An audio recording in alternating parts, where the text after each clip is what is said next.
Et je viens d'être rejoint dans ce studio par Francis Ngannou, champion du monde de MMA, désormais converti, on va dire, à la boxe anglaise et qui vient de rentrer dans l'histoire en sortant tête haute face au légendaire Tyson Fury.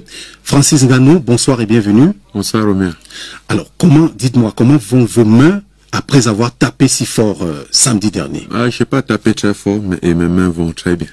Je n'ai pas tapé très fort parce que j'avais peur de perdre en énergie et de ne pas arriver au 10e round. Donc, ce qui fait que dès le début, je pensais déjà au 10e round. Vous êtes arrivé à ce 10e round et beaucoup de vos fans, des millions de fans à travers le monde entier et même les observateurs de la boxe estiment que cette victoire-là vous a été refusée ou arrachée par les arbitres. Est-ce que c'est aussi votre sentiment?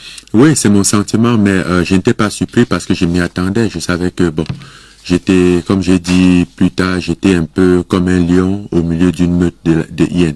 Donc, j'avais que deux options, soit je reculer, soit tomber. Et j'ai refusé de tomber, donc de me coucher. Et du coup, voilà, il fallait que on trouve un moyen de me prendre et de sauver l'image de la boxe, parce que ça aurait été catastrophique pour le monde de la boxe que quelqu'un qui vient du MMA et qu'on estime qu'il n'a aucune chance contre le champion incontesté. Dans sa première aventure.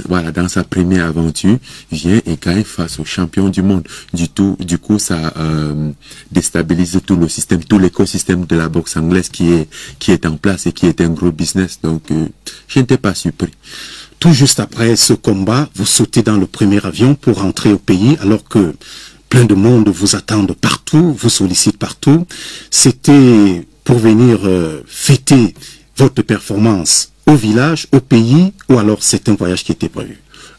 C'était pour prendre du recul, me poser un peu parce que les choses vont un peu dans tous les sens et c'est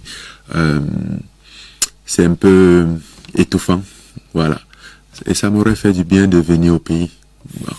Quoique, me voilà sur un plateau télé.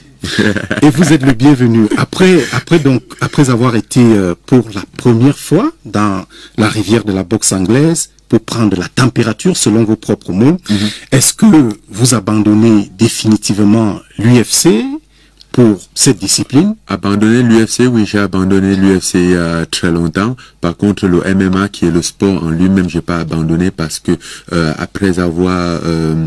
après la rupture avec l'UFC, j'ai signé un contrat avec le PFL où je compte honorer par quelques combats.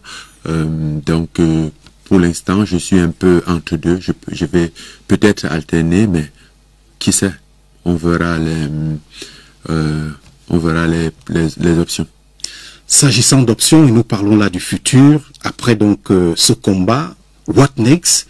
Qu'est-ce que vous prévoyez? Peut-être un autre combat en vue ces jours-ci, ces mois prochains? C'est trop tôt pour s'annoncer. Je pense que bon, ça fait 4 jours qu'il y a eu ce combat. Je pense qu'on va prendre le temps et de voir ce qui est possible. Mais moi, personnellement, j'envisage février ou mars pour un éventuel combat que je ne sais pas si ce serait en boxe anglaise ou MMA.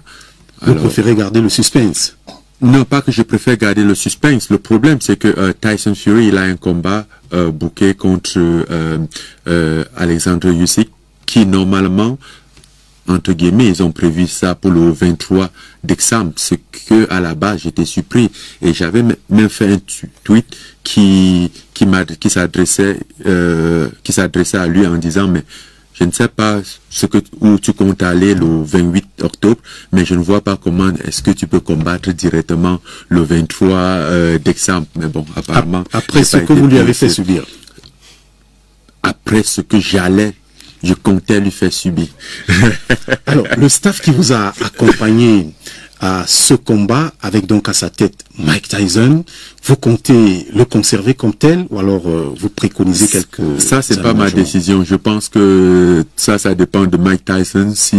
Mais je pense qu'à partir de ce moment, s'il est disponible, voilà, comme d'habitude, il peut toujours nous être utile, nous aider dans notre préparation.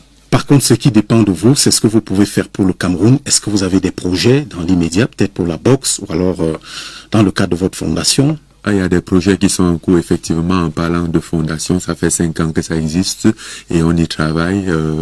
On essaie d'avancer, de faire des projets un peu plus grands et de s'étendre un peu sur le territoire national. En général, les Camerounais sont tous derrière les Lions indomptables. Samedi dernier, tous les Camerounais étaient derrière Francis Ngannou. Est-ce que vous insinuez que je ne suis pas un lion indomptable? Vous êtes un lion de la boxe, évidemment. Je parlais des lions indomptables du football.